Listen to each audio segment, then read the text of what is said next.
Bonjour tout le monde, j'espère que ça va bien. Simon Brière, stratège de marché principal RGO Canada. On est le 26 octobre. Je regardais cette semaine le rapport sur la politique monétaire. Donc, politique monétaire, c'est quoi? C'est les taux d'intérêt, hein? Ici, Banque du Canada. Donc, cette semaine, on a laissé le taux d'intérêt inchangé à 5.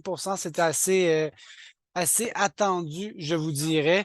Une des raisons, je ne suis pas la seule, là, mais je dirais qu'une des raisons, c'est surtout au niveau du marché obligataire. Je regarde les bons du Trésor, par exemple, sur les 5 ans du gouvernement du Canada. Donc, on a vu que même si cette année, il y a eu un petit peu moins de hausse en 2023 qu'en 2022, le marché obligataire, depuis cet été, c'est quand même beaucoup apprécié en termes de taux d'intérêt ou de rendement, si on veut. Donc, juste à la différence entre le mois de juin à quasiment 3 et jusqu'à 4,5, ça représente 5 à 6 hausses de taux, alors que la Banque du Canada n'a pas fait ça.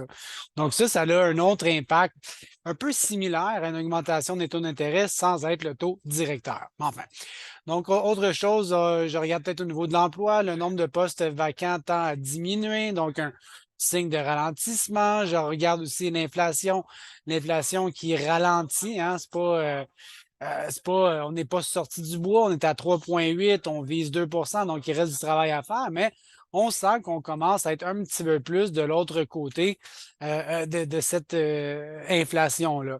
Par contre, là, on a encore des risques. Je regarde le pétrole à 82 le baril qui a augmenté cet été. Donc, ça, c'est pas un signe positif pour le ralentissement de l'inflation.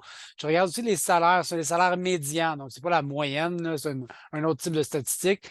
Mais on voit que les salaires sont en constante augmentation et si les salaires augmentent, mais ça fait plus de pouvoir d'achat, ça fait plus de ressources financières pour dépenser, dépenser, dépenser. Et donc, ça aurait peut-être un impact positif sur l'inflation. Hein, évidemment, si on fait tout le monde une plus grosse paye, bien, on a plus d'argent à dépenser, tout ça est très cohérent. Donc, le salaire médian tend à augmenter encore une fois. Là, c'est une statistique qui nous vient de Statistique Canada. Et c'est pour l'ensemble des travailleurs. C'est un salaire horaire, évidemment, c'est une statistique, là, c'est simplement pour montrer la tendance. Et c'est pour toutes les industries. Ben, je pourrais passer de l'agriculture à 20 pièces aux services publics et même les boys de finance. Donc, pour le total des employés, si on veut, on évalue ça à presque 30 pièces de l'heure. Et là, si je mets les deux, hein, l'indice de prix à la consommation, hein, mon inflation, mon indice des prix en fonction des salaires, mais on se rend compte qu'évidemment, tout augmente en même temps, mais pas nécessairement au même rythme. Parce que quand je le mets en pourcentage, évidemment, je regarde depuis 1991, je me rends compte que le salaire médian a augmenté beaucoup plus rapidement, a augmenté plus rapidement, disons, que mon IPC. Donc, oui, c'est vrai que depuis quelques années, l'inflation ici a peut-être augmenté plus rapidement. Donc, on le ressent beaucoup dans notre portefeuille.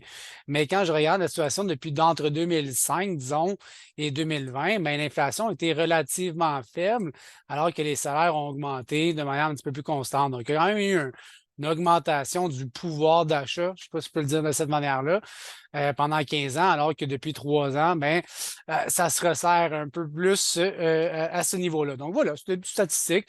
Tout simplement pour vous dire que l'augmentation des taux d'intérêt en 2022 était très importante. On commence à être pas mal à la fin. OK, les ingrédients dans son bouillon là, sont pas mal tous réunis. Je pense pas qu'on a besoin d'ajouter des ingrédients, mais on a besoin de laisser ça un peu plus mijoter pendant un petit peu plus longtemps avant qu'éventuellement ça redescende peut-être un petit peu l'année prochaine, à la fin de l'année 2004, sinon 2025, ça devrait être un petit peu plus faible comme taux directeur. Donc voilà, donc je regardais aussi, bon, justement, le travail au niveau des obligations gouvernementales, 4,12 pour le 5 ans canadien versus 4,80 le même échéance, le 5 ans États-Unis. Donc, on voit que les taux américains sont plus élevés.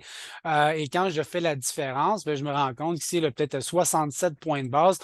Je m'en vais quelque part avec ça, là, vous allez voir. Donc, ce 67 points de base entre mes obligations canadiennes qui sont plus faibles que mes américaines. Je le mets sur un axe.